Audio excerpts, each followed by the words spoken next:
ಇಹಲೋಕ ತ್ಯಜಿಸಿದ್ದ ಹೆತ್ತ ತಾಯಿ ಕನಸಿನಲ್ಲಿ ಬಂದಿದ್ರು.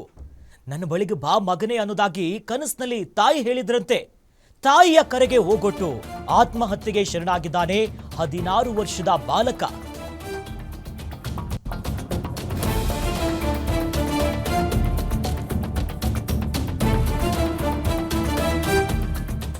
ಮಹಾರಾಷ್ಟ್ರದ ಸೊಲ್ಲಾಪುರದಲ್ಲಿ ನಡೆದಿರುವಂತಹ ದಾರುಣ ಘಟನೆ ಇದು. 16 ವರ್ಷದ ಬಾಲಕ ಶಿವಶರಣ್ ಆತ್ಮಹತ್ಯೆಗೆ ಶರಣಾಗಿದ್ದಾನೆ.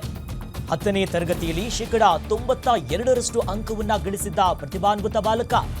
ಇತ್ತೀಚೆಗಷ್ಟೇ ಆತನ ತಾಯಿ ಮೃತಪಟ್ಟಿರ್ತಾರೆ. ಅದೇ ವಿಚಾರವಾಗಿ ಬಹಳಷ್ಟು ನೊಂದಿರ್ತಾನೆ, ಚಿಂತೆಯಲ್ಲಿರ್ತಾನೆ.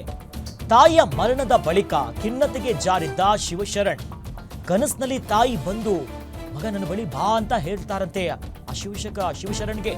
ಅದಾದ ಮೇಲೆ ಕನಸಿನಲ್ಲಿ ತಾಯಿ ಹೇಳಿರುವಂತ ಮಾತನ್ನ ಕೇಳಿ ಆತನೂ ಕೂಡ ಆತ್ಮಹತ್ಯೆಗೆ ಶರಣಾಗಿದ್ದಾನೆ.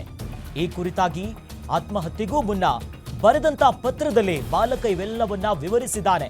ಇದೇ ಬಾಲಕ ನೋಡಿ, ಆತ್ಮಹತ್ಯೆಗೆ ಶರಣಾಗಿರುವಂತ ಬಾಲಕ 16 ವಯಸ್ಸು, ಬಹಳಷ್ಟು ಇಂಟೆಲಿಜೆಂಟ್ ಇದ್ದ. ಬಟ್ ಈಗ ದಾರುಣ ಅಂತ್ಯವನ್ನ ಕಂಡಿದ್ದಾನೆ.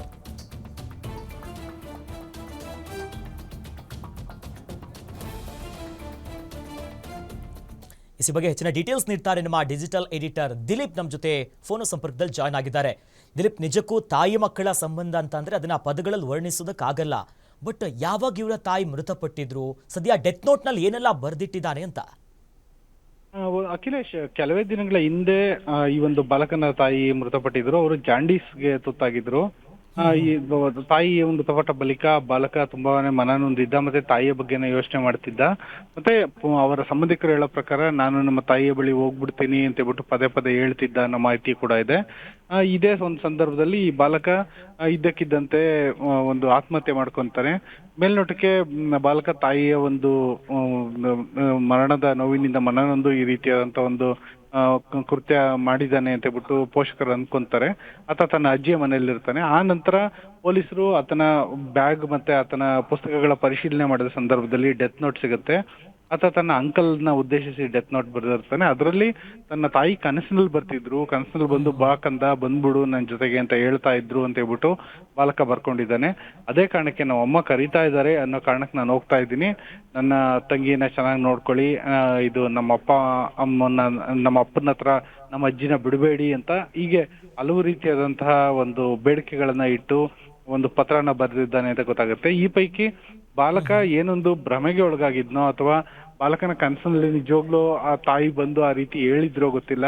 ಈ ರೀತಿ ಮಾನಸಿಕ ಖಿನ್ನತೆಗೊಳಗಾದ ಸಂದರ್ಭದಲ್ಲಿ ಪೋಷಕರು ತಮ್ಮ ಮಕ್ಕಳನ್ನ ಸೈಕಾಲಜಿಕಲ್ ಕೌನ್ಸಿಲಿಂಗ್ ಮತ್ತೆ ಮನಃಶಾಸ್ತ್ರಜ್ಞರ ಬಳಿ ಕರೆದೊಯ್ಬೇಕಾಗತ್ತೆ. ಆದ್ರೆ ಈ ರೀತಿ ಖಿನ್ನತೆಗೊಳಗಾಗಿರೋ ಬಾಲಕರು ಸ್ವಲ್ಪ ದಿನ ಸರಿ ಹೋಗ್ತಾರೆ, ಅವರು ಸುಧಾರಿಸ್ಕೊಂತಾರೆ ಅಂತ ಬಿಟ್ಟಿದ್ದೇ ಅದು ತಪ್ಪಾಗಿದೆ. ಆ ಬಾಲಕ ತಾಯಿಯ ಬಗ್ಗೆನೇ ಪದೇ ಪದೇ ಯೋಚನೆ ಮಾಡ್ತಾ ಕನಸಿನಲ್ಲೂ ಕೂಡ ತಾಯಿಯೇ ಬಂದು ಆ ರೀತಿ ಹೇಳ್ದಂಗೆ ಭಾಸವಾಗಿರೋ ಕಾರಣಕ್ಕೆ ಆತ ಆತ್ಮಹತ್ಯೆ ಮಾಡ್ಕೊಂಡಿರುವಂತ ದಾರುಣ ಘಟನೆ ನಡೆದಿದೆ. ಅಖಿಲೇಶ್, ಎಸ್, ಧನ್ಯವಾದಗಳು ದಿಲೀಪ್ ತಮ್ಮೆಲ್ಲ